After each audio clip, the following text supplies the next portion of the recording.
எங்கள் ஊரில் இல்லை. இந்த அண்ணன் பேர் வந்து முருகன், வந்து பழனி தாலுக்காலேருந்து வந்திருக்கிறாங்க. சொல்லுங்கண்ணே, என்ன வேலை பார்ப்பீங்க? நான் வந்து விவசாய வேலை எல்லாம் பார்ப்பணுங்க. தண்ணி வண்டி கட்டிக்கணுங்க, சொட்டு நீர் பார்ப்பணுங்க. அப்புறம் அவ்வளோதானுங்க.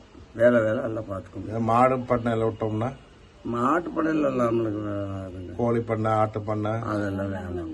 விவசாய வேலை நம்மளுக்கு. அந்த அம்மா என்னென்ன வேலை பண்ண நீங்க சொல்லுங்கம்மா.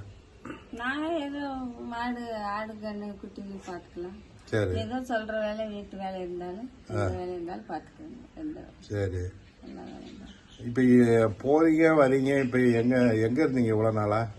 இவ்வளவு நாளா கோயில்பட்டியில இருந்த பல்லடத்துல இருந்தேங்க. சரி. நம்ம கம்பெனி மூலமா நம்ம கம்பெனி மூலம் இப்ப 10 வருஷம் 6 மாசம் இருந்தாங்க. சரி. இப்ப போற இடத்துல வந்து எப்படி ஒரு 7-8 மாசம் இருப்பீங்க? இருக்கணும். 7-8 மாசம் விவசாய வேலை நம்மளுக்கு எல்லாம் தெரியும். தண்ணி வண்டி கட்டிக்கிட்டு